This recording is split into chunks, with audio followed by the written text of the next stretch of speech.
I need all the wins, yeah. Ain't no L's, I gotta get a no call to quits, yeah. Gotta keep on moving no matter how hard it gets, yeah. Better move out the way, cause I'm coming with harder hits. My head is as hard as a brick, but I'm harder than all it is. You better move, you might get knocked out, knocked out. You better move, you might get knocked out, knocked out. You better move, you might get knocked out, knocked out. You better move, you might get knocked out, knocked out. My heart on my sleeve, stretch, seal my greed. That's how I get it, success ain't no giving. Some days I don't eat, I don't sleep. When I'm focused, I'm dangerous, down, wonder when I'm anxious. Ain't no limit till I tank, I'm running on fumes. The opposition don't amaze, the roads racing through the pavement. Get your hands out of my bag, I know this because I've been in it. I don't need to brag, I guess that's what happens when you taking care of your business. But some family, you do the math. I'm out of my pocket, Houston, we got a problem, man. Perfect, let them watch me elevating, got them nauseous. Cause I'm the pilot in the cockpit, nose diving in the house and whoo. Watch how I get ahead, watch how I get ahead, watch how I get ahead. It's time! Welcome to DFS by the Numbers with your host, Brady. Better move, you might get knocked out, knocked out. You better move, you might get knocked out, knocked out. You better move, you might get knocked out, knocked out. What is up, everybody? Welcome to DFS by the Numbers. These are my final thoughts for UFC Vegas 60. We have Corey Sandhagen going against Song Yadong. Going to be talking about this card from a betting perspective, a Draftkings perspective, and talking a little bit about the weigh-ins as well. I have a ton of action on this card. I think this is my fourth biggest card since I started tracking back in, I think, 2019. So a lot of action on this card. Definitely looking forward to it. I think it's going to be a very fun card overall. And just really looking forward to watching some fights. We have a 13-fight card. We were supposed to have 14 fights. Unfortunately, we did lose the Aspen Ladd fight. Aspen Ladd did miss weight. And not 100% sure what happened, but I believe Sarah McMahon probably turned down the fight, which it is what it is. But yeah, that fight is now off. And we now have 13 fights, which, I mean, to be honest, I wasn't really looking forward to that fight, but it is what it is. Before we get started, guys, if you guys can please leave a like on the video, subscribe to the channel. My goal for 2022 is to reach 20,000 subscribers. Still a long way to go, so if you do watch the content, if you do enjoy it, be sure to hit the sub button. It does go a long, long way, and appreciate all of you guys that are subscribed, and always do hit the like on the videos. All right, let's shout out the chat before we get started, see what's going on. We have a lot to talk about today. We have Dan Goldstein, my man Dan Goldstein. He's saying, well, Brady, again, my comedic genius has cursed my betting ticket. Talked all that grease about Aspen Ladd, crying in the sauna somewhere, and here we are. Overweight by 3 Huggy Bears. Shame, fat shame. I like it. Shout out to Dan. Funniest guy I know in terms of a guy being in the chats. Yeah, overweight by 3 Huggy Bears. I love it. We got Lonely Turtle in the chat. We got Bill in the chat. What is up, Bill? How you doing? Enjoy your weekend away. Appreciate that. Yes, I will be away for the weekend. I will be out of town, so I'm getting all my content done early. Was able to place like 95% of my bets on Monday, which was nice, and then kind of waited throughout the week to get some lines out and was able to place my final 3 bets today. We got Bo Jackson in the chat. What is up, Bo? How you doing? We have Kyle in the chat saying, let's go, Brady. Best of luck this week. Good luck to you as well. We got Dave in the chat as well. We got I Am the One saying, love this card from betting. Me as well. We saying Algeo by decision. I think if he does win, it is by decision. I do have a bet on that fight. We'll talk about that. We got Jan in the chat as well. We got Jackie in the chat saying he's new here. What is up, Jackie? How you doing? We got Ace saying, what's up? What is up, Ace? How you doing? We got Jebsby in the chat as well. Dark saying sprinkled Damon by submission after watching him versus Bektic. Yeah, I cannot wait for that Damon Jackson Sabatini fight. If he subs Sabatini, that would be a very, very impressive thing to do. We got Rancy as well. What is up, Rancy? We got CSI Soldier. What up, Brady Rodriguez by TKO? Yeah, I think somebody's getting TKO'd in that fight for sure. All right, guys, we'll get right into it. We will start with the first fight of the night. I have a ton to talk about, a ton of action. And we have Nicholas Mota going against Cameron VanCamp. And it looks like the odds, appreciate you, Jackie. Seems like the odds have like closed in by a lot. I'm going to double check what they are, but Nicholas Mota earlier in the week was just a massive favorite. I remember taping the fight and saying, like, if there's no finish in this fight, this is going to be a close fight because Nicholas Mota, he just doesn't do really anything. He does his super low volume. But what I'll say is Mota hits like an absolute truck. I mean, when he hits, he hurts people. He hurt Jim Miller, wasn't able to put him out. He hurt that dude on the Contender Series, was not able to put him out. But prior to that, he was knocking guys out, and they weren't really getting up. Nicholas Mata opened up a minus 235 favorite, and he's now minus 172. VanCamp opened up plus 200. He's currently plus 147. So some money is pouring in on VanCamp, and I get it because he should be the minute winner here just by doing more. He's going to be much bigger as well. The problem with VanCamp is the striking defense. 29% striking defense in that Fiala fight, and it's not just the Fiala fight. His striking defense in general is very concerning. He's walking forward aggressively with his hands completely low. His chin's up in the air. He's been knocked out 2 times, just coming off of a knockout loss. The striking defense is extremely concerning, and then you put him against a power puncher like Nicholas Mata, who hits like a truck. I think it's a recipe for disaster. But on the flip side, he's pretty chinny himself. I mean, Mata's been knocked out 3 times. He's been subbed once as well. Mata's been finishing all 4 of his losses. I think somebody's getting knocked out here. The bet I have 2 bets on this fight, and I did place, like I said, 95% of my action like Monday. So these lines have moved a lot. These have moved a little bit. I have 1 unit on the under 2.5 rounds, minus 135 on Bovada. I have 1 unit on the fight doesn't go to decision, minus 170 on Bovada as well. I think that comes out to around like minus 200 now for Violence. And I think Violence is the way to go here. I think it's still a very good look at that minus 200 price range. I think, both guys are capable finishers. Like VanCamp has like an 87% finish rate, Mata 67%. And like I said, both guys can absolutely be finished, can be knocked out. So I think Violence is the answer here. In terms of picking a winner, I'll say Mata knocks out VanCamp, but you do not want to be laying this price tag on somebody who's going to go out there and not do a lot. I think he's going to be losing minutes up until he lands a big shot, but I think somebody's landing a big shot here. A prop that did stick out to me, and I know a lot of people are on VanCamp, and obviously the line's closing up a ton, is VanCamp by knockout on plus 1,000. VanCamp by knockout on FanDuel Sportsbook right now. I didn't bet it, but that was the line that definitely stuck out to me because Mata's chinny. I mean, Mata's been knocked out 3 times by Jim Miller.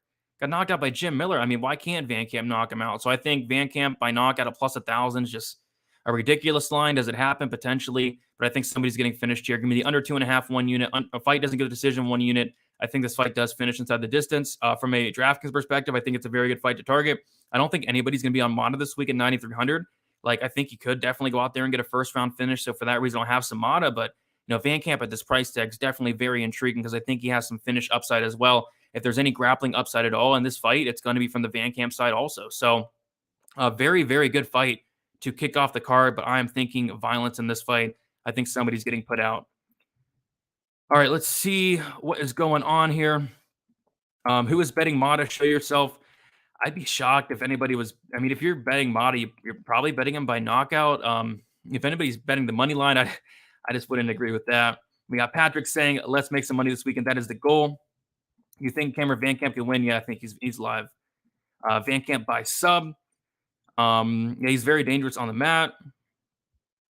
Slow day at work. Glad I can catch a stream. Glad you can catch it as well. Appreciate you for stopping by. Any action? VanCamp inside the distance. VanCamp is twice. Yeah, he's big, and he was able to make weight, and he looked good making weight. That was one of the things I was looking out for at the weigh-ins was, how was VanCamp going to look, and no problems at all. Alan Amidowski looked like a deflated, sad, pitiful little Smeagol. I think Body Bags is going to crack him like an egg. I think so as well. Yo, love the vids. Appreciate that, GB. I got a feeling VanCamp takes this one. He's very live to do so, man. Justy saying, I caught BetMGM slipping yesterday, unloading my account on Piper by Kale plus 600.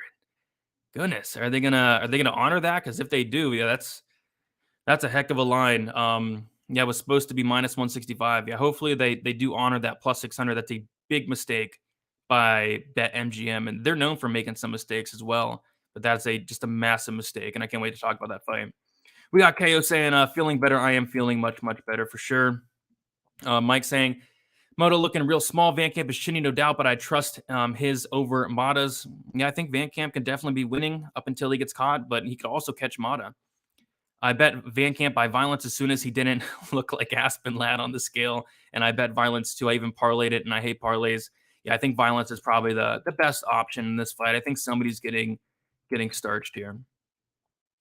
You're not saying I still think the line is too wide. That said, there's no way I'm betting VanCamp here. I have the under 2.5, but I like all violence here. I think violence is the way to go. VanCamp was twice his size. Yeah, he was huge. What is up, Lauren? How you doing? We got Sean in the chat as well. What is up? Mata and Rosa have been getting rounds together, apparently. Interesting. Very interesting. All right. Rosa looked really good last week. All right, we'll go to Javed Basharat going against Tony Gravely. Basharat minus 165, Gravely plus 140. And I thought for sure, first look, I'd be taking the shot on Gravely here. And then I go watch the entire career, as many fights as I could of Javed Basharat. And I'm looking for one thing, and I'm looking for his takedown defense. I saw literally no footage of his takedown defense at all. Like, nobody's ever tried to take this guy down, at least from what I've seen. So I have no clue if his takedown defense is good, if his takedown defense is bad. But when I'm watching these fights, I mean, it's just so impressive watching this guy. This guy's striking's very good.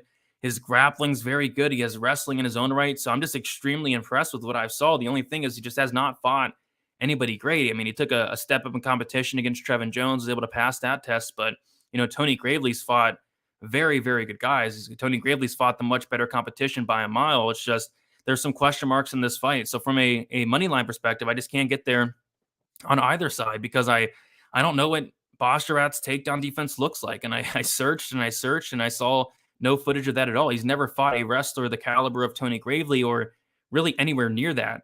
I do like violence in this fight as well, though. We have Tony Gravely. The guy gets finished a ton. When he's losing, he is getting finished. 6 finished losses for Tony Gravely, 5 by submission, 1 by knockout. Saw him got knocked out against Nate Maness, and I think Basharat is live to either A, knock out Tony Gravely, or B, which I think is more likely, submit Tony Gravely as well.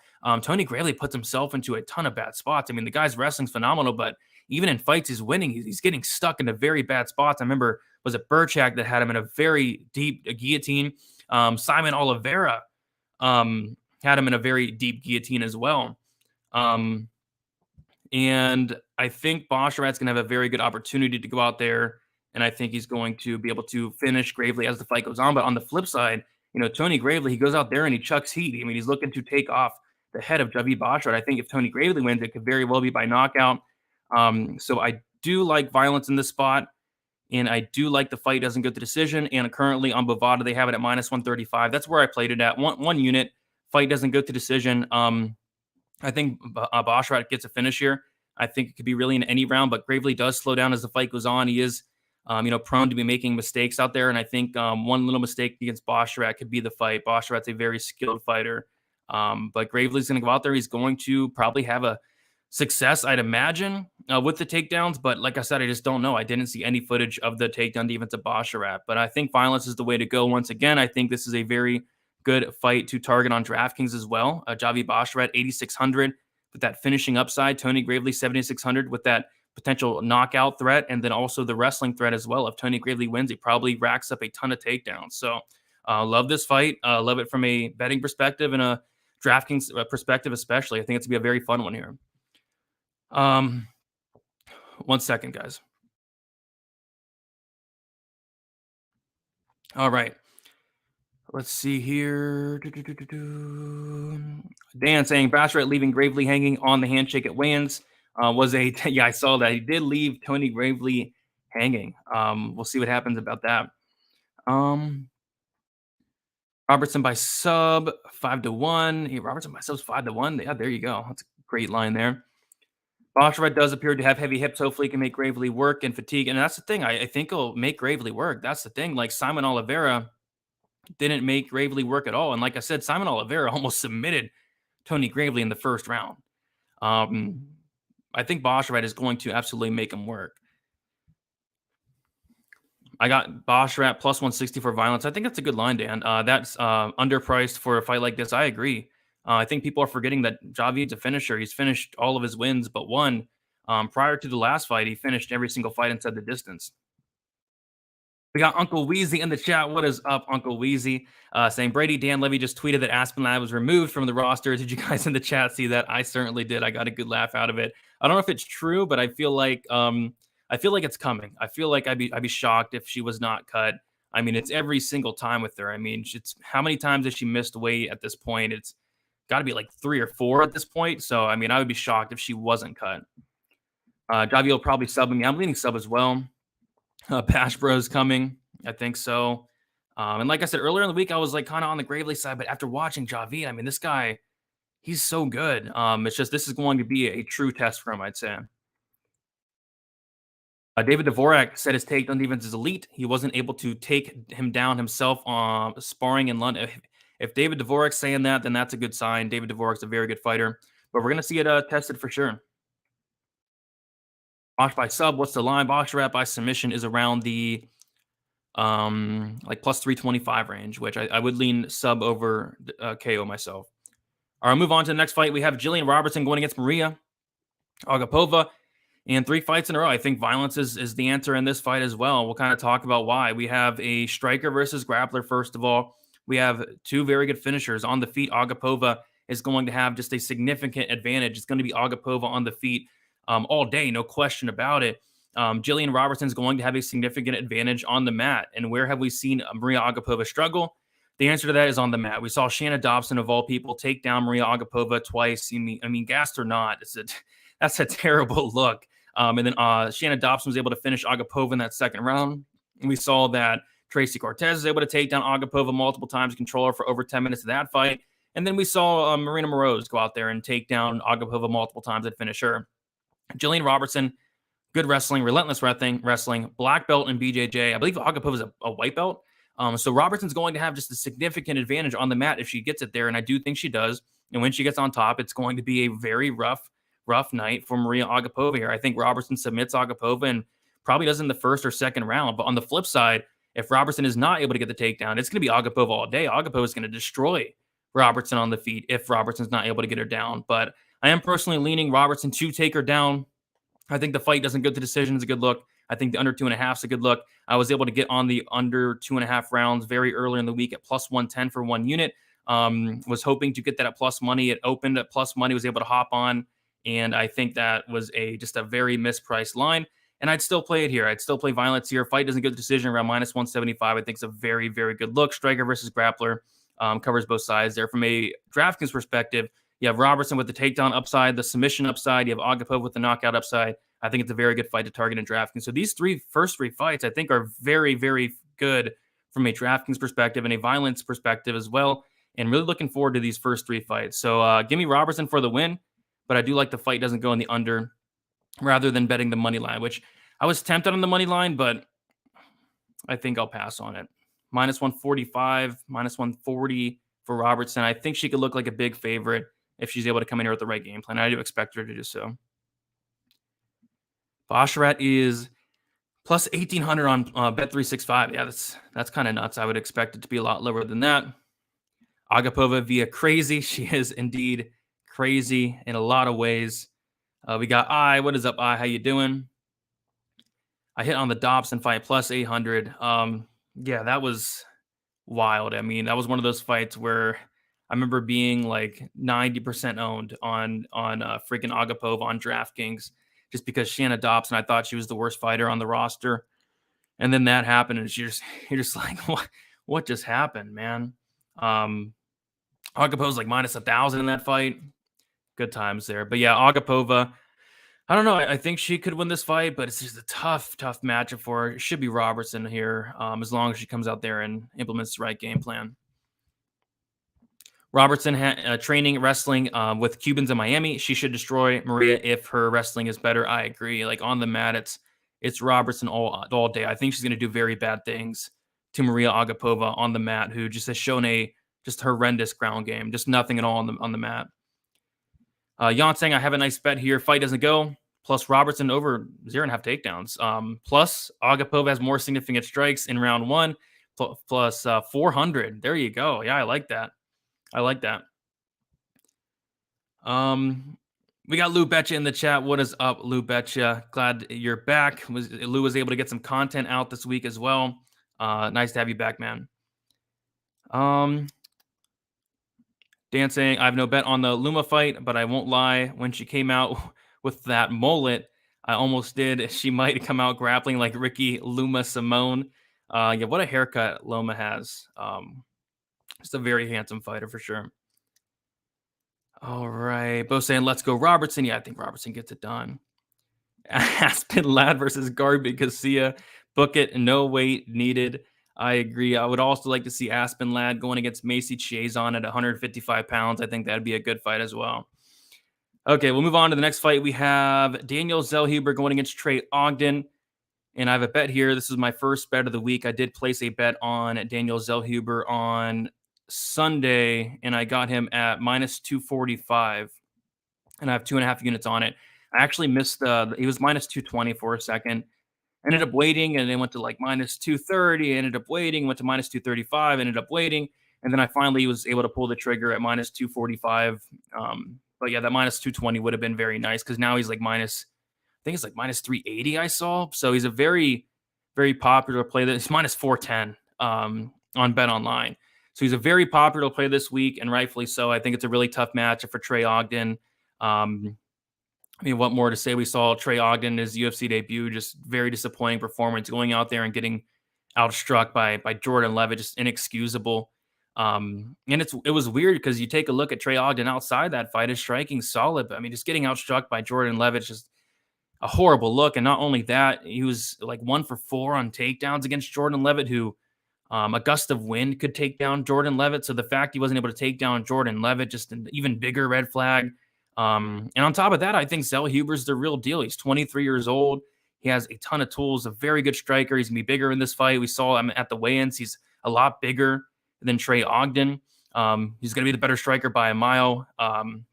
Clear as day, it's Zellheber on the feet. And then even in the grappling, like Zellheber has some slick grappling in his own right. He's a black belt in BJJ. Of course, you probably got to favor the grappling of Ogden, but it's not like Zellheber's some bum on the mat.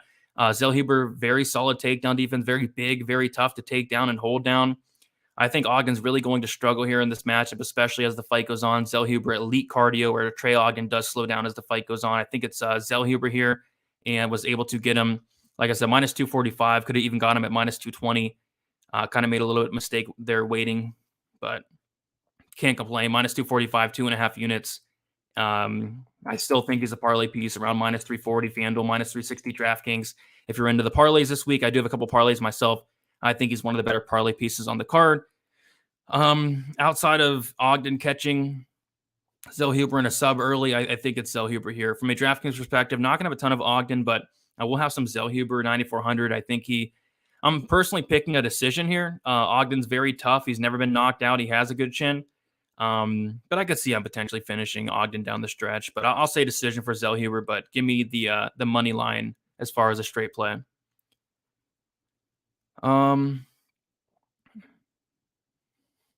Uncle Weez is saying, I parlayed Zellheber with Aleksandar, so now I have a de facto minus 131 bet on Zellheber for 2.6 units. This should be an ass shaving. Ogden had a tough weight cut. Yeah, it certainly did look like it as well. I do like that play. And I also had a parlay with Aleksandar with another guy we'll talk about.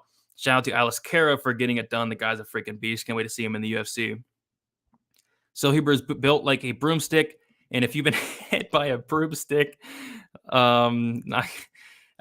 know the finish is live. Shout out to Dan Goldstein there. Yeah, broomsticks, they hurt. They definitely hurt.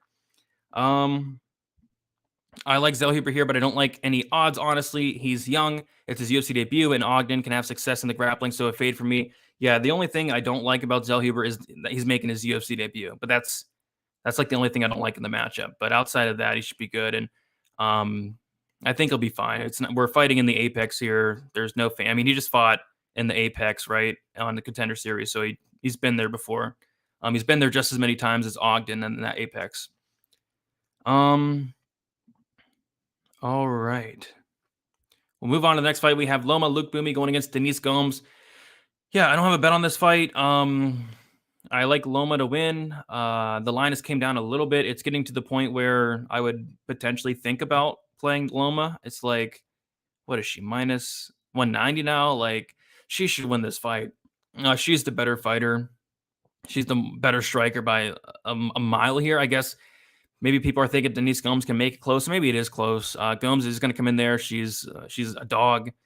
She's going to come forward for 15 minutes. She gets better as the fight goes on. She's got to throw a ton of volume, but the better fighter is it's clearly Loma, and it's Loma by a mile. I still think Gomes is super green still. She's like 22, 23 years old. Still has a long way to go. Loma is just making massive improvements each and every time out. Gomez coming in on short notice as well. This should be Loma here. It's just I don't really want to lay minus anything on her. Like the decision props, minus 110, that's probably the way to go, if anything. But I think I'm fine with just passing. Loma should get it done, though. As far as DraftKings, 9,500, probably the easiest fade in the history of DraftKings. You have Loma, who's finished one fight in her career, little to no takedown upside, lowish volume as well. I mean, it's an easy fade on draft. So fading this fight on DraftKings, Loma's the pick. Somewhat confident in her, but I just don't really want to lay a bet on her. But I'd be kind of surprised. I don't want to say I'd be surprised if Gomez wins, but I do think Loma's much, much better at this point. Sean is 1,000% sure Loma wins. Yeah, she should. Luma Simone by Armin Gilly.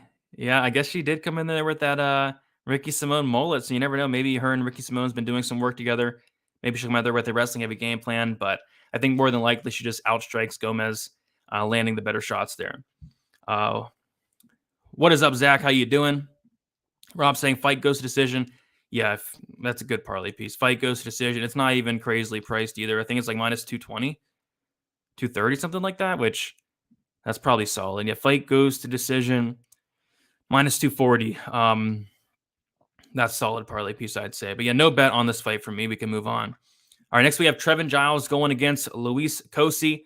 And I do have two bets here. The first one is the fight doesn't go to decision. Got it on Bovada Sportsbook at minus 155. Was tempted to add on to it. And it was weird. I woke up at like 6 o'clock in the morning and I went to check Bovada. Just had a feeling. And it was sitting there at minus 155. And I went out in my kitchen. I was looking at it for like 5 minutes saying, how much should I put on this? And I ended up going with 3 units and woke up the next day, it was still there, and woke up the next day and it was still there. So it was there for a while. But I was like, have they ever seen a Luis Cosi fight? Like Luis Cosi, as soon as the fight starts, he runs forward and he just wings bombs in the first 30 seconds of the fight. And we saw that he can very well get his opponents out of there. All his wins come in the first round. But if he does not get you out of there in those first couple minutes, he slows down massively just because of the style and the way he fights. We saw him slow down in the first round against Palatnikov. At the end of the first round, he had nothing left. Against Sasha Palatnikov, who's, I think, cut at this point, and rightfully so. Sasha's not great. Trevin Giles is the guy that I think is the better fighter here, but how can you ever trust Officer Giles at this price tag? You just can't. I mean, he's the guy that's notorious for just dropping the ball and crapping on your day, and he's shown the worst fight IQ. I think he has probably the worst fight IQ in the UFC, so I think there's a really good chance Costa can go out there and win this fight early on, but if Costa doesn't get him out of there in 3 minutes, I mean, he's going to slow down, and Giles is going to finish him in his own right. So I think Giles, Costa early, Giles late. I also think Giles is live in the first round as well. Giles black belt and BJJ, going to have some good grappling there. And then also Giles has a ton of power. 5 combined losses between the two guys. All 5 have came inside the distance. Cosi, all of his wins in the first round. Both guys get finishers. Both guys can be finished. Giles coming off back-to-back knockout losses. I think fight doesn't go is just a good look this week here. Minus 155, 3 units on it. And then I also put a quarter unit on the Cosi to win in round 1 on FanDuel Sportsbook at plus 850. They have the knockout at plus 1,000. But I kind of just wanted to get that just around, just in case he does submit Giles, who has been submitted twice. You never know. And I think Cosi does have a couple submissions on his record. I think 2 or 3. So, Cosi, quarter unit sprinkle, round 1, plus 850 on FanDuel. If you want to go with the knockout at plus 1,000, I wouldn't hate it. I think Cosi's super live early on because Giles is just known for pulling stunts. So, from a DraftKings perspective, I like both sides here. I think Cosi at 7,100 is a very good pump play because he has that first round upside. And then Giles as well. I don't think Giles is going to be overly high owned. I think he's the better fighter. I think he's dangerous everywhere. And I think he finishes Cosi in the late first round. So, I really like this fight as well. It's a Luis Cosi fight, so it should be fun and exciting, and I'm definitely looking forward to it. All right. Dan saying violence, and Cosi by violence. Yeah, if Cosi gets a first round finish, it's going to be looking good. A little seal in the chat. Smash everybody. Cosi scored 60 DraftKings points in a loss. Yeah, and most of those points came in the first round. He hurt Palatnikov very, very bad. Was so close to getting him out of there. Round 1 sprinkle KO. Yeah, I think KO's fine. I did go with just a round 1 myself, but KO's fine, especially at like plus 1,000. Glad to see you combed your hair today, Brady. Yeah, I did finally get a haircut. Kind of went with the bum look, and it was it was so funny. Somebody was like dogging on me for my haircut, which was pretty weird, dogging on another guy for a haircut. But yeah, finally got it cut, so I was able to fix that issue there. But I kind of like the bum look. I kind of like just letting it go, letting the beard go, letting the hair go, spiking it up, looking like a bum. Kind of like it. Can't trust Officer Doofy with your money, so Costa by violence for a sprinkle along with the outright violence. Perfect. Yeah, I will say Trevin Giles did retire from being a police officer to focus on MMA, which maybe a little bit too late at this point. He's on a 2-fight skid. Like if he loses this one, he's cut. So we'll see what happens. Not betting on Costa, total gasser. That's why you bet him in the first round. If anything, I'm on Costa, my round robins. I bet under 2.5, minus 125 early. Now it's like minus 165. Yeah, I remember, who was it? I think Propaholic, who's not here right now, but he got the under 2.5 at minus 135, which is a really good line.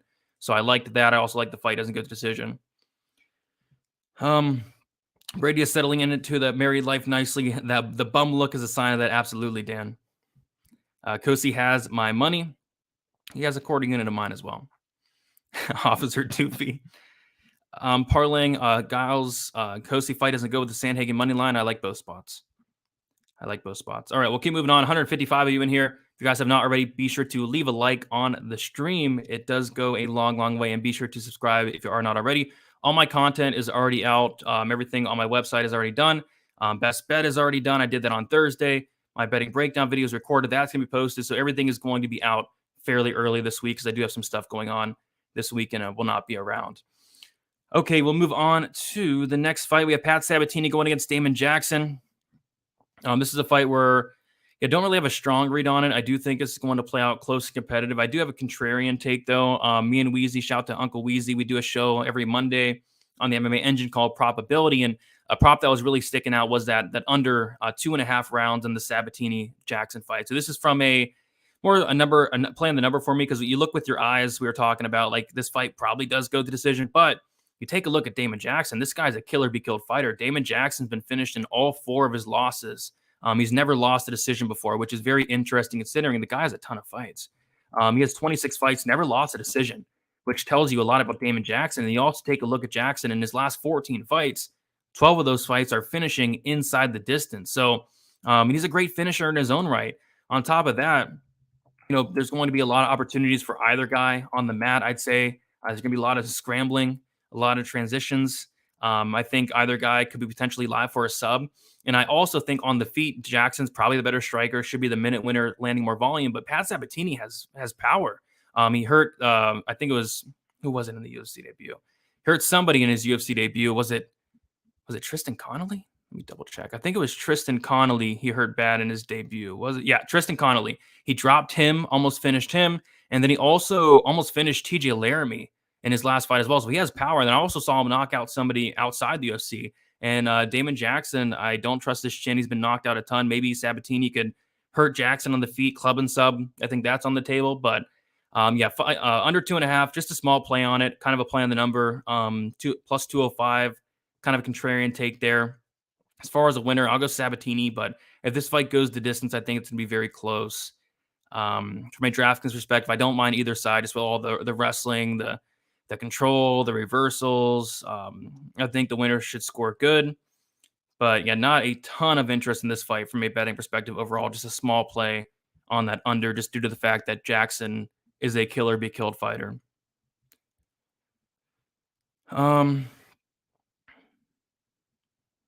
Sabatini by decision. I think that is probably the most likely outcome. Sean Sabatini has never faced someone who is going to come at him with relentless pressure. And yeah, I think that's what's going to make this fight super exciting. Sabatini by sub or decision. I think that's probably the most likely outcome. Dan saying, I've got to go to the gym, guys. I'll stop making Brady proofread and dip. We'll watch the rest later. Good luck, lads. Good luck to you, Dan Goldstein. You always got to proofread Dan because you never know what's gonna you never know what Dan's gonna say. VanCamp upset, too strong, too big against Little Moda. Yeah, I think it's live. Boomy versus Gomez over 2.5. Sandhagen Song over 3.5. I'd be more comfortable with like the over 1.5 or 2.5 in the Song fight. 3.5 is pushing it just a little bit, but I think that hits, honestly. All right, so yeah, Sabatini Jackson should be a fun fight there. Next, we have Hernandez, Marc-Andre Barrio, and I was pretty close to pulling the trigger on Hernandez at like minus 150, and I thought I would be betting him at minus 150 around there, minus 145. Then I dug into it a little bit deeper, and I think this fight's going to be a little bit closer than I originally thought, just because Marc-Andre Barrio, he can be taken down fairly easily. I mean, Jordan Wright got him down multiple times. Jung Young Park did as well, but his get-up game is very, very good. So although I do think Hernandez will be able to get takedowns at will, I do think it will be Marc-Andre Barrio being able to pop right back up. So I still like Hernandez to win. I think he's going to be relentless with the wrestling, and I think he has potential just to land a ton of takedowns in this fight. I'm more interested in this fight from a DraftKings perspective because Hernandez is going to have so much wrestling upside here, takedown upside, a little bit of control time upside, lots of output from either. I think the winner of this fight scores very well. So I do like Hernandez quite a bit on DraftKings, but from a betting perspective, I ended up passing. And I ended up passing like minus 150, and he's now a massive favorite. He is now, can't even find it. I want to say he was like, yeah, he's minus 225 now. Minus 225. I'm okay on that. I think it's going to play out semi-close, but I do think Hernandez wins the fight with the wrestling. So Hernandez for me, no bet on this fight. Was close to pulling the trigger, but I'm not pulling a trigger, especially here now at minus 225. Give me some parlays, DFS. Parlays are coming right up. I have 3 of them this week. I missed the weigh-ins. What happened with Ladd and McMahon? Aspen Ladd missed the weight by 3 Huggy Bears. And I guess I'm not 100% sure, but I think McMahon said no to the fight. I think that's probably what happened. Unless like the doctor said that Ladd's not good to go, which could be the case, but I'm guessing McMahon just turned down the fight. Okay, we can move on to the next fight. We have Tanner Bozer going against Rodrigo Nascimento. We have Bozer like minus 170, Nascimento plus 145. This reminds me like the heavyweight version of Jillian Robertson and Maria Agapova, right? You have Nascimento, who is going to be looking to get this fight down to the mat, BJJ black belt. You have Tanner Bozer, who is going to be looking to keep this on the feet. He's going to have a significant striking advantage. I think violence is the way to go here as well. I was able to get in on the under 2.5 rounds on BetOnline very early on Monday at minus 108. I still think violence is the case here. I think I see the fight doesn't go to decision on some books around minus 200, minus 190. I think the fight doesn't go is just a great look here because you have a striker versus grappler, heavyweight matchup. Tanner Bozer is going to have just a massive advantage on the feet. We saw Alain Baudot. Alain Baudot went out there and just dominated Nascimento in that first round. That was Baudot looked career best in that fight against Nascimento. If Baudot's looking that good, imagine what Tanner Bozer is going to do to Nascimento on the feet. On the flip side, if Nascimento is able to get on top of Tanner Bozer, the fight could be over shortly after. Nascimento is just going to have a significant advantage on the mat. He's super dangerous, super slick with the grappling, BJJ black belt. I think Nascimento is very live to finish the fight if he's able to get it down. If not, he's screwed. He's in trouble. He's getting knocked out more than likely. Just his striking's improved a bit, but that Baudot fight was just such a terrible look to me. Then we saw Dawkins starch him as well. And so yeah, and on top of that, Nascimento, he's never seen a decision. He has a 100% finish rate in his wins or losses. He's never seen an over 2.5. He's never seen a third round. I don't think he's ever been over 1.5 rounds, maybe once, if that. I mean, this is a guy that's winning inside the distance or losing inside the distance. So I think violence is the way to go. Like I said, 1 unit for me on that under 2.5 rounds, and I still like it here at this price. So give me as far as a pick, I don't know. I feel like it can go either way. Whoever's able to implement their game plan. I'll take Nascimento to get the sub, but Bozer can knock this guy out. I think somebody's getting finished though. From a DraftKings perspective, it's another good fight to target. Lots of good fights to target on DraftKings this week. You have Bozer with the knockout upside, Nascimento with the takedown and sub upside, but I think somebody is definitely getting served here in the striker versus grappler matchup. Huge weight difference. No concerns there. Yep. Nascimento weighed in at 261 and Bozer weighed in at 229. That weight difference is going to help Nascimento in terms of being on the mat. On the feet, Bozer's going to be the quicker guy, the better striker by a mile. So it can kind of go both ways. But yeah, Nascimento needs to use that size. Fight doesn't start round 3, minus 130 on FanDuel, a decent look. Nascimento hasn't seen the third round once in his career. Couldn't agree more. Don't you dare compare Tanner with Agapova. They're what? They weigh, they're like 100 pounds apart. I'm comparing like the mat striker versus grappler. Will Nascimento's chin hold up? No. If he's not getting this fight down to the mat, he's getting knocked out. I mean, the Badeau fight just was a horrible look. Bozer most takedowns plus 400 bet online. I mean, it'd be a mistake for Bozer to shoot a takedown in this fight. It'd just be a massive mistake. It could happen. Maybe he accidentally gets a takedown. He's never got one he's never attempted one in his career, I don't believe. So I would not play that. That'd be weird if he took down Nascimento. Jan saying I have the under 2.5 for minus 165. I think the money line should be closer here. Bozer is clearly better and more dangerous striker, but he's small and can be taken down. His grappling is horrible. Yeah, when he gets taken down, he's not getting up typically, and you're definitely not getting up with Nascimento on top of you, who's going to have a 30-pound weight advantage. Feeling a VanCamp, Sabatini, Algeo moneyline parlay. If you like VanCamp and Sabatini, I would just play those straight. They're dogs. But that would be a juicy parlay, right? 2 dogs in there. But it's not something I do personally. Parlays are hard enough to hit, and adding dogs in there are just very tough to hit. But I know a lot of people that do that. And if you hit them, you hit them. All right, we'll move on to the next fight. This is my fight of the night because a lot of my night comes down to this fight right here. I have 8 units total on an Alen Amedovski fight. That should be a lot of fun here. 8 units total. So let's just get my action out of the way. So I have Joe Pyfer in a parlay with Ikram Aleksandar, who fought on the Contender Series on Tuesday. It came out to minus 190, and I have 2.5 units on that. So I currently have 2.5 units on Joe Pyfer at minus 190, thanks to Aleksandar getting it done against Mario Souza. So I have the parlay with Joe Pyfer. I have 2.5 units on the under 1.5 rounds, minus 160. And then I have the fight doesn't go to decision in a parlay, in 2 different parlays. So I have the fight doesn't go to decision in 2 parlays. We'll talk about the other parlay pieces in a second. I have the under 1.5 rounds, 2.5 units. I have Joe Pyfer straight. And I also have a quarter unit on Alen Amedovski to win by first round knockout plus 2,500 on Bet Online. That line has been hit a little bit. I think it's still like plus 1,800, but that's literally how Alen Amedovski wins this fight. If he's going to win it, it's going to be in the first round, and it's going to be by knockout. So do I think it's going to happen? No, not really. I think Pyfer all day here, but if Amedovski was to pull off the upset, it's literally going to be a first-round knockout. So that line doesn't really make sense. Kind of like the Costa fight. Costa, if he wins it, it's going to be in the first round. Amedovski wins it, it's going to be in the first round. And I think Pyfer, honestly, I was watching an interview with Pyfer, and I think Pyfer is going to give Amedovski some opportunities here.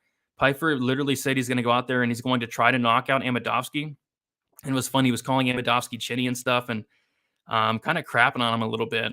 So he's not giving much respect to Amedovski, I'd say. And another thing that I like from a violence perspective what he's saying here, but from a money line standpoint, he's talking about how he's not submitting Alen Amedovski. He said he's knocking him out 100%. He's not even thinking about the submission. It's going to be by knockout. So personally, I thought that Joe Pyfer is going to have a massive advantage on the mat here. Amedovski has a 0% takedown defense, the worst ground game you could ever think of, or you could ever see in your life. So, Pyfer, if he wants to make it easy, I would say take down Amedovski and finish him, but kind of sounds like Pyfer is going to go out there and stand and bang with Amedovski. And if he does that, yes, I still think he wins, but it's going to give Amedovski an opportunity, because what does Amedovski want to do? He wants to go out there and stand and bang as well.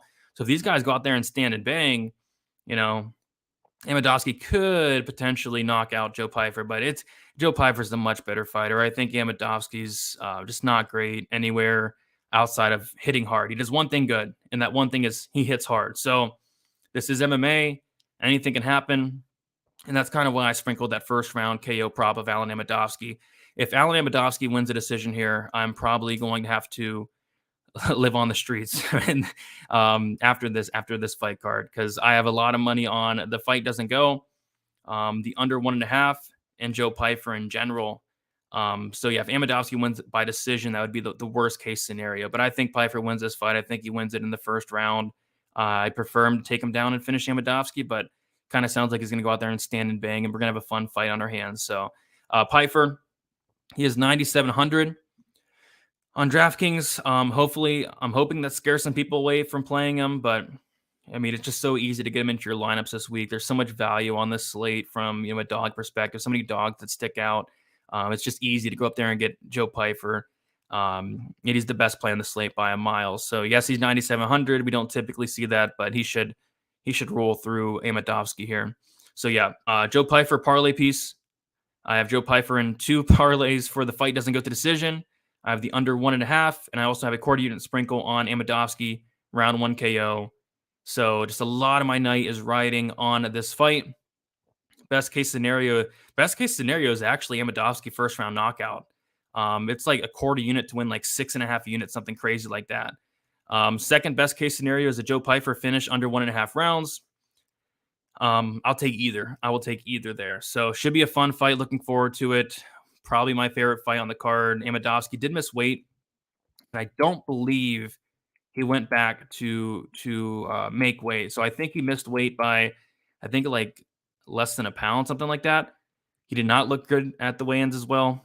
And he's fighting for his job here. I think he's 0-3 in the UFC. Yeah, he lost to Jocko, he lost to John Phillips, and then he lost to Joseph Holmes. He's 0-3, fighting for his job and missing weight, not looking. I don't know. I don't think I think he gets finished here. What's up, Gregory? How you doing? Nice to see you in here.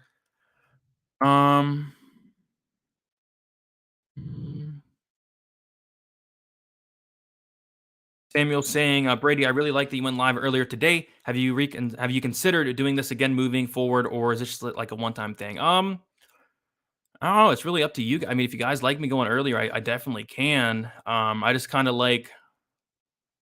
I'll think about it. Because I am going live earlier today because I do have some stuff going on this weekend. But yeah, if you guys like the earlier time frame, I can definitely go earlier, I'd say.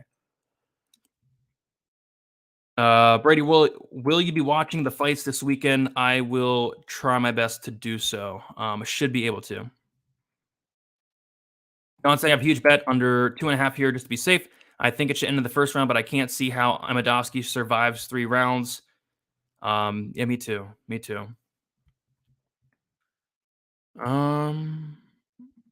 Seems like a lot of the underdogs have high finishing rates. Absolutely. Luis Cosi, 100% finish rate. Cameron VanCamp, like an 86% finish rate. Maria Agapova is a finisher. Gravely has some finishing ability. Damon Jackson's a finisher. So, yeah, Nascimento, a 100% finish rate. Amedovski, a 100% finish rate. So, yeah, you're definitely right. That's why I think there's going to be some violence here. Lower Tom saying under 2.5. Absolutely. I think it's a good look. I guess the biggest upset in Alan Amedovski by decision. Yeah, if that happens, I will be hurting. I'll be hurting bad. Uncle Weezy, plus 2,500 for the first round KO. Amedovski silly, absolutely. It's his only win condition. I'm on that too for 1/10 of a unit. Yeah, I think that's a great look. And like I said, I think that's how Luis Cosi wins as well. Just that first round. I think it should be closer to the freaking money line, right? Like how else does Amedovski win the fight? Is he going to go out there and take down and control Pyfer for 3 rounds? Is he going to go out there and win a decision? I don't think so. Amedovski last chance equals best performance. He needs to prove something here. All right. We will move on to the next fight on the card. What's up, Blood Money? How you doing? Good to see you in here. And yeah, congrats on hitting 1,000 subs as well. That is a huge milestone. I know it took me a while to hit 1,000, but once you hit 1,000, it just seems like you just start rolling. So great milestone there, Blood Money. Congrats on that. You definitely deserve it. You've been putting in the work, man. All right, Bill Algeo going against Andre Fili. I do have a bet here. I have the over 2.5 rounds parlayed with the fight doesn't go in the Amedovski Pyfer fight. 1.25 units that came out to minus 124. Been talking a lot of violence this card, and I think this is a good non-violent spot. We have Bill Algeo, who is as tough as they come. Never been knocked out. He's been submitted twice, but his submission losses did come a long time ago. He's now a black belt in BJJ. Andre Fili, very tough guy in his own right. I know he got knocked out in his last fight by Joe Anderson Brito, but obviously Brito has power. Algeo doesn't really have power. Algeo, more of a volume guy. I know Algeo finished Herbert Burns in his last fight, but that was more so of Burns just going in there and just gassing out in like 30 seconds. I think this fight does get extended. I think it does play out very closely. From a money line standpoint, it's probably dog or pass. I like the volume of Algeo. I like the cardio pace of Algeo as well. But yeah, Fili, who has probably the takedown upside, I think he probably will go for takedowns here. Algeo has some of the worst takedown damage you'll ever see, but he also has one of the best get-up games you'll ever see. So it's easy to take Algeo down, hard to hold him down. I think this fight plays out at close. But yeah, I like the over. I like the fight goes to decision. And I do have that over 2.5 parlayed with the fight doesn't go in the Piper Amidovsky fight. 1.25 units minus 124. From a DraftKings perspective, not too interested in this fight. I don't see it finishing. And I think there's much better fights to target on the entire slate. So not too interested in this fight from a betting or DK perspective, but from a fan standpoint, I think this should be a very, very fun fight, I'd say. All right. Any in the over in this fight? Yeah, I'm right there with you. I think the over is the way to go on this one. Thoughts on Touchy Fili? He is on a bad losing streak. Yeah, I'm a big fan of Touchy Fili. I like him. So he lost to Bryce Mitchell. I mean, there's no shame in that. He lost to Joe Anderson Brito. There's no shame in that. He had that no contest against Daniel Pineda in a fight where he was on his way to finishing that fight, and then there's that eye poke, right? Prior to that, he did beat Charles Jourdain. I don't think his losses are that terrible. Brito and Mitchell are very, very good fighters. So we'll see. Yeah, but he definitely needs a win here because he's not 1 in 3 fights. I'm saying I have the fight goes decision plus Algeo having more significant strikes plus Fili having plus over 1.5 takedowns at 4 plus 250. Can't wait for this fight. Yeah, I think those same game parlays are interesting. I think you're reading this fight pretty good. MMA math could be wrong in this fight. Yeah, you mean because Bill Algeo did beat Joe Anderson Brito, and then Touchy Fili got knocked out by him. Yeah, you can't really look into that Fili fight. I mean, he got caught. It happens. People get caught. It's like in 41 seconds. So yeah, I wouldn't look into that fight that much. I'm all over Fili. I think he is honestly better everywhere, and I think you're right. I think he is better. I think he's a better striker, the better wrestler as well. But Algeo has that dog in him. He's going to throw a ton of volume. I think it's going to be a close fight. But yeah, Fili definitely has the path to victory, I'd say. Oh, 49. This is probably one of the biggest donations I've ever got. SL, $49.99, saying, thanks for doing all the great work, researching every week. Hope this week is better for you. Thank you so much. Yeah, it has been a rough past couple of weeks for me. I've been dealing with a ton of stuff outside of UFC. Don't want to get into detail. I've been dealing with COVID, and wow, this is huge. Thank you so much, SL. What a donation. Appreciate you a ton. That does go a long, long way.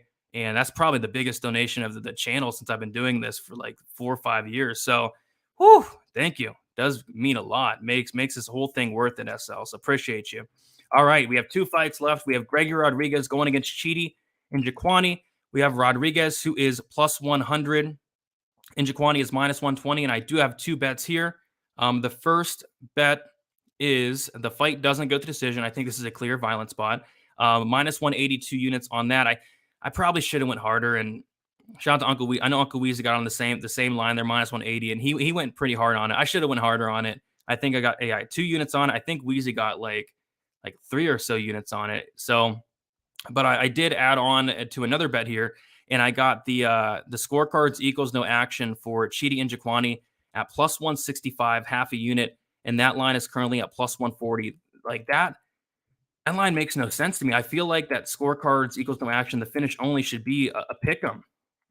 Oh, it did. Okay. It just got hit hard. It just got hit hard. It was plus 140, and just literally like a couple hours ago, it got smashed to minus 125. So if you got on it, that line was off. I thought it should be a pick'em there. But the reason being is somebody's getting finished here. I mean, it feels like the Johnny Walker Kudalaba fight last week, where we know somebody's getting finished. Somebody's probably getting finished in the first round. Who's it going to be?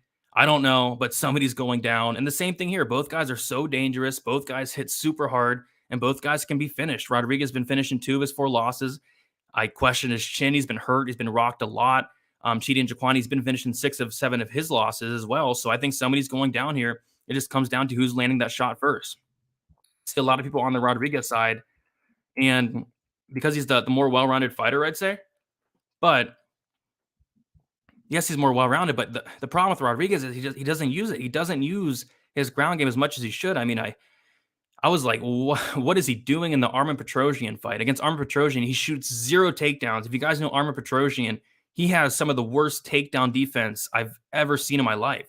Rodriguez goes up there and tries to strike with him. If he does that against Chidi, he's probably getting knocked out. So I think somebody's going down here. I think these guys are going to stand and bang. Rodriguez is going to have the superior ground game, but I don't think he's going to use it. Fight doesn't go is a great look. That scorecard's no action. If you got it at plus money, which it was freaking all week, that was a great look as well. So yeah, give me Chidi for the. I want to say it's an upset on DraftKings, but looks like the money's been pouring in on him all week. So give me Chidi for the knockout though. But somebody's getting starched here, and probably in the first round. With how hard these guys hit, we're in the small cage. Give me Chidi here. From a DraftKings perspective, this is borderline a must-target fight at this price tag. 8,200 for Rodriguez, 8,000 for Chidi. Somebody's getting served in this matchup. So I love it from a DraftKings perspective, a betting perspective, a violence perspective, and of course a fan perspective. This fight is going to be phenomenal for as long as it lasts. Big fan of both guys, but I do slightly lean Chidi, I suppose. I love the striking. I think he's turned a corner in his career. He's going to have a reach advantage. I think he hits harder. And he's been looking good lately. So give me Chidi for the win. Yeah, appreciate you, S. Everybody saying shout out to SL. I agree.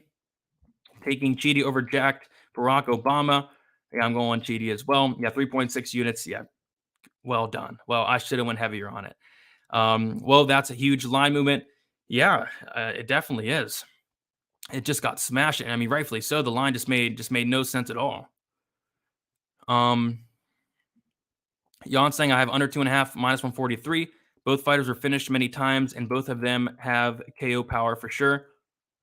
That's a great line. That's a great line there. Love it. I watched Rodriguez's interview, and he seems to want to take this fight down to the ground. Hey, that'd be beneficial, man. That'd be ideal to do. I just can't trust him to do it. Blood Money saying I bet the under 1.5 at plus 110 plus money there. I like it. I think this fight ends in the first 5 exchanges. I like it. I agree. We got Liker with the $5 donation. Appreciate you saying this may be a dumb question, but have you ever gotten paid for playing DFS, as in like received a physical check from DraftKings? Is there taxes? So have I got like a sponsorship, or have I like cashed out money from DraftKings? If you're talking about like cashing out money, yes, I have. I have gotten a check from them before, and you are supposed to pay taxes on it. If I think it's like the amount's like over $600 throughout the year. So yeah, there is taxes. So I think that's your question though. But yeah, appreciate the dono. There are taxes, and I think I answered that. Excellent point on the small cage with these guys. Yeah, small cage guys with this much power. Somebody's getting slept here. I mean, cashing. Yeah, I cashed out. I did get a check before, and yes, sir, there are taxes depending on how much you make. If you make, I think it's like if you make under 600 on DraftKings, there's no taxes, something like that. It might have changed, but if you're making like over 600, yes, you do have to pay taxes on it. Robocop might actually surprise everybody and grapple because it's a smart thing to do. It would be so smart for him to grapple. I would like to see him implement that game plan. It's just I don't know if you can trust him to do it. The Petrosyan fight was such a bad look. Like that's. I mean. He could have won that fight easily had he grappled. So we'll see. I'm looking forward to see if he does. All right, Corey Sandhagen, Song Yadong.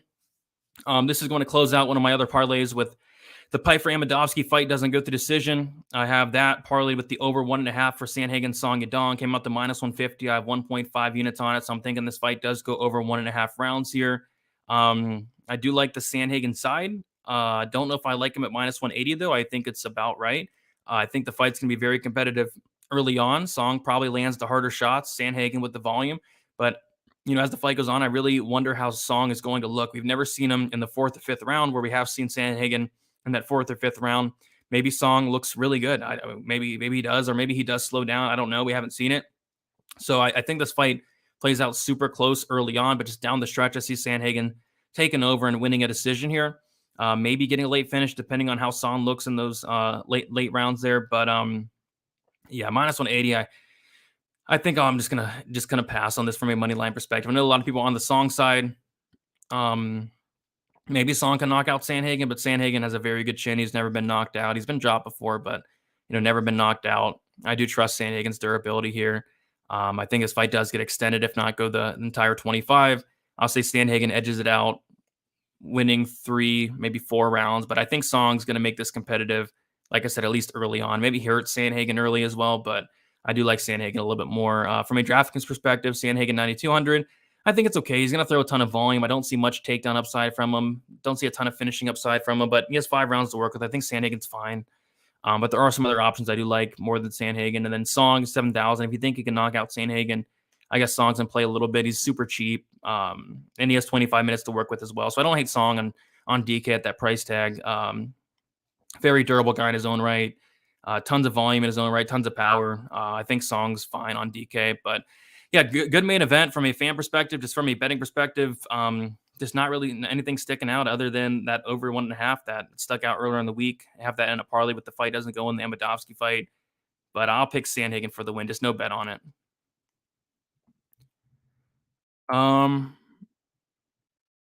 Thoughts on Daniel Zellheber? I think he is the real deal. I think he's the real deal, and I think he wins this fight on Saturday. I have a bet on him at minus 245, but he's like minus 410 now. Rodriguez slows bad when he grapples, like against Park. That is true. Maybe that's why he doesn't, choose to grapple, right? Because, grappling, it takes energy, and I don't trust the gas tank of Rodriguez. He did get the finish, but looked terrible to start the second round after grappling the whole first round. So I feel like that's why he doesn't. I think that's a phenomenal point there. I agree.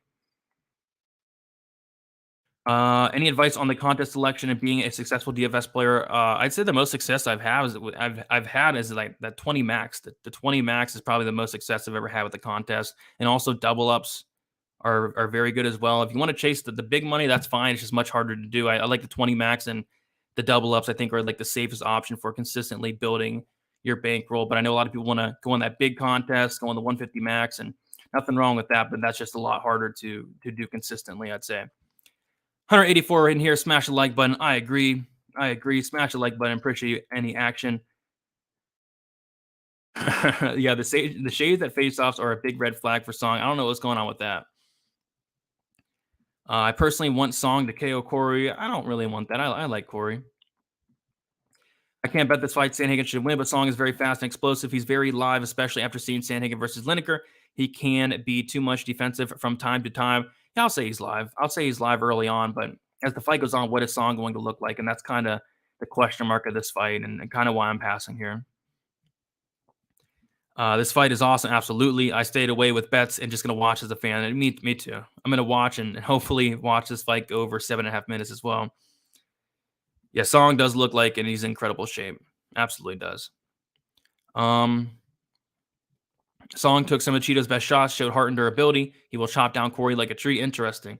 Yeah, we'll see. I mean, it's an interesting step up in competition for Song. I mean, he just beat Marias, beat Arce, whereas Sandhagen, he's fighting the Dillashaws, he's fighting the Jans, the Sterling. So it's a big test for Song. Let's see if he can get it.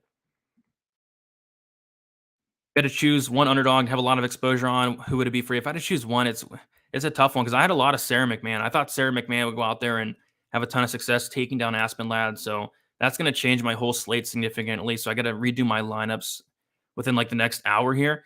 So Sarah McMahon was somebody I was looking at.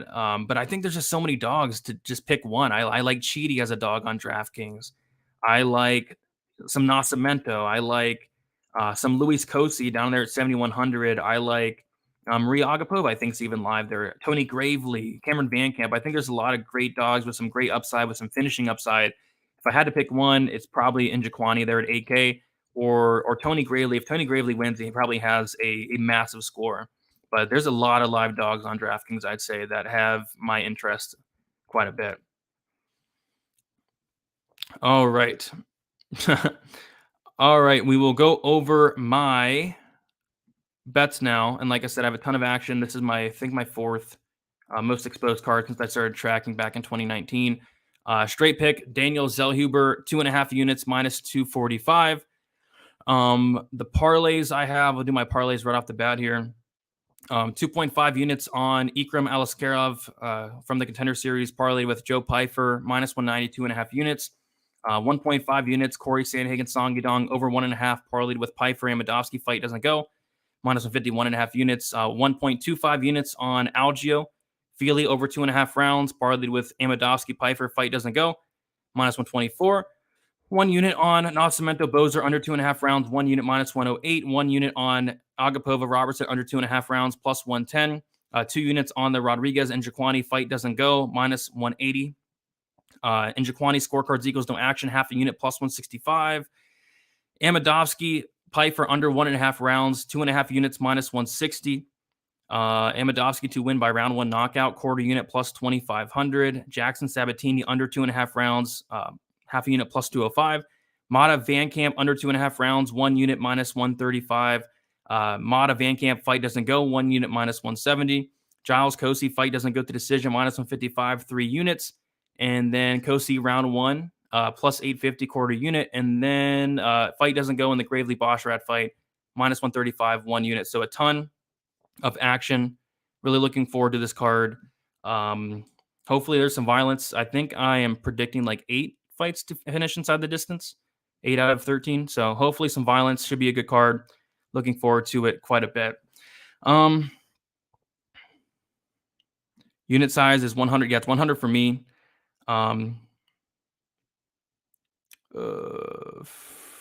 Forget any action. Brady has all the. Yeah, I have a ton of action this card, man.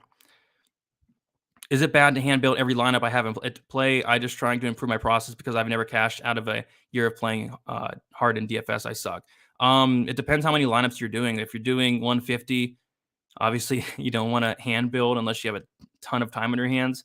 If I'm doing 20, I'll sit there and hand build. But if I'm doing 150, I will use an optimizer. But yeah, I would hand build if you're doing anything less than like 20, I'd say. Alrighty. Thank you guys so much for watching. Do appreciate all the support week in and week out. Appreciate you, Dominic, in there. Yeah, leave a like, subscribe, all that good stuff. All my content is out. My betting breakdown video will be out in about 2 minutes, so check that out. Hit me up on Twitter, DFS_numbers, Instagram, DFS by the numbers. My DMs are always open if you guys want to chat or anything like that. I will be away for the weekend for a few days, so yeah, best of luck. Should be a good card. Let's make some money, guys. See you later.